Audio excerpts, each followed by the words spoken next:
Habang iginigit pa rin ni Wang Feng ang ulo ni Xiao Changfeng sa lupa para masanay sa lupa, may isang aninong dumaan sa mga taong naroon sa Kinyon Pavilion na nagdulot ng pagtataka. Isang lalaking itim ang lumipad papunta kay Wang Feng, itinaas ang mga kamay para pigilan at sumigaw, "Kayong mga walang galang." Lumapag siya sa lupa na may aura na bumabalot kay Wang Feng. Hindi ito pinansin ni Wang Feng. Gigigil ang itim na lalaki at galit na galit. Paano mo nagawang saktan ang batang pinuno ng Four Direction Palace? Sigurado kang mamamatay. Lumapit siya na may masamang tingin. Ang mga taong nakapaligid ay pawis na pawis at nagbubulungan, hindi ba't iyan ang elder ng Four Direction Palace, si Gixiong? Siya ay isang eksperto sa Xuan Huang Realm. Hindi maganda ito, mukhang hindi matatapos ng mapayapa. Narinig ni Li Tianxin at ng kanyang guro ang ingay sa labas ng silid, kaya nagsuot sila ng balabal at lumabas para mag-usyoso. Kumulot ang noo ng guro pagkatapos magmasid. Ang batang ito, hindi niya pinapahalagahan ang buhay niya. Hindi lamang siya naglakas loob na gumawa ng kilos sa Kinyon Pavilion, ngunit naglakas loob pang saktan ang batang pinuno ng Four Direction Palace. Kapag lumabas na si Elder Gixiong, siguradong patay na ang batang ito. Pareho ang iniisip ni Li Tianxin. Sinuri niya, ang taong ito ay naglakas loob na kumilos sa Kinyon Pavilion, tiyak na may malakas na suporta. Pagkatapos marinig ang mga salita, umisi si Wang Feng at kinawayan ang isang daliri, at naghamon, talaga. Natatakot ako. Subukan mong kumilos sa akin, tingnan natin kung anong mangyayari. Naging pula ang mukha ni Gixiong sa galit, namuo ang mga ugat, at naggangalit ang mga ngipin, pero walang nagawa kundi makinig sa kayabangan ng lalaki. Pagkatapos ng ilang sandali, may mga yapak na bumaba sa hagdan. Tumingin ang isang babae kay Gixiong at Wang Feng at mahinang nagsalita, "Mga Ginoo, hindi ba ninyo alam ang mga patakaran ng Kinyon Pavilion?"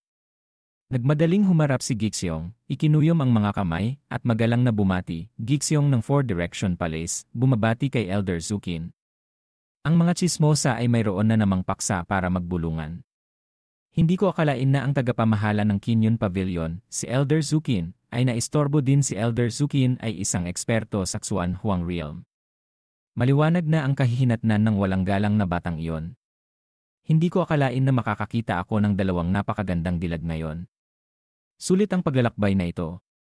Habang yumuyuko at magalang na nagsasalita ang iba, ang bida nating si Wang Feng ay hindi gustong gawin yon.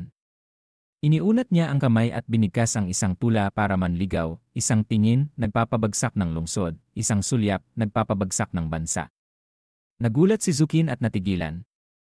Ipinatong ni Wang Feng ang kamay sa dibdib at kumindat sa babae, "Sa araw na ito, karangalan ko na makilala ka, binibini. Kung may nasabi akong hindi maganda, sana'y patawarin mo ako."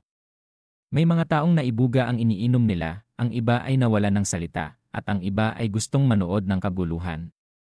Baliw na talaga ang batang ito. Hindi niya ba nakikita ang sitwasyon niya?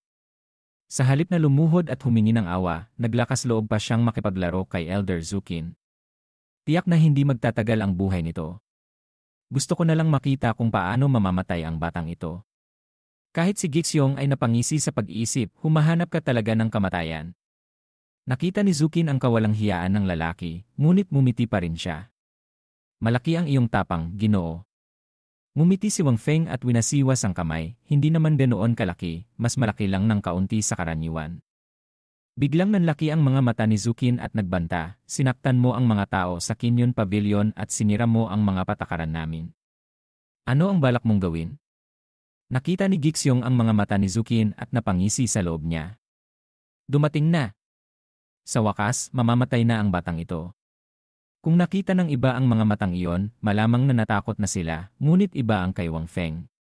Marahan niyang ipinatong ang kamay sa dibdib at nagsimulang magsalita ng mataas, "Hindi ko gustong saktan ang Kinyon Pavilion, pero hindi ako nananakit kung hindi ako sinasaktan. Kahit saan, dapat mamatay ang sinumang maglakas loob na saktan ako." Itinuro niya si Xiao Changfeng na nakahiga sa lupa at nagpatuloy, "Ngunit hindi pa patay ang mataba, kaya pinapakita ko na ang respeto ko sa Kinyon Pavilion." Pagkasabi ni Wang Feng yon, hindi na nakapagpigil si Gixiong at sumugod para suntukin si Wang Feng. "Hindi ka lamang naglakas loob na magsalita ng mayabang at isipin ang iyong sarili bilang sentro ng mundo sa Kinyon Pavilion, gusto mo pang patayin ang batang pinuno ng Four Direction Palace. Ngunit bago pa man siya makalapit kay Wang Feng, pinigil na siya ni Zukin gamit ang tela niya. Naamoy ni Gixiong ang bango mula sa tela at natigilan at bumitaw ang kanyang kamao. Ngumiti si Zukin at nagsalita, mas mabuti na. Bawasan kaysa dagdagan. Lumingon siya sa kabilang direksyon at hinila ng malakas ang tela. Humigpit ang tela sa braso ni Gixiong na nagpabalik sa kanya mula sa alapa patungo sa mundo. Mas mabuti na bawasan kaysa dagdagan, pagkasabi niya niyon, bumagsak ang braso ng lalaki sa lupa. Pagkatapos, lumingon siya sa lalaki at mumiti, Elder Gixiong, hindi ba't iyan ang katotohanan? Wala nang pakialam si Gixiong sa anumang bagay kundi ang braso niyang dumudugo at sumigaw siya sa sakit. Nakita ito ng mga tao sa Kinyon Pavilion at nagulat na nagsalita, paano nangyari yon? Akala ko isa lamang siyang payaso, ngunit hindi ko akalain na mayroong isang taong malakas na nagpoprotekta sa kanya. Ginamit niya ang isang piraso lamang ng tela para punitin ang braso ng isang eksperto sa Xuan Huang Realm. Gaano kalakas ang kanyang kapangyarihan? Natatakot ako na sila ang mga nangungunang nilalang sa loob ng teritoryo ng tatlong Great Empire. Pagkatapos tumayo sa itaas at mag-usyoso, nagbago ang mukha ng guro. Hindi ko akalain na ang batang mayabang na yon ay may isang nakakatakot na taong nagpoprotekta sa kanya.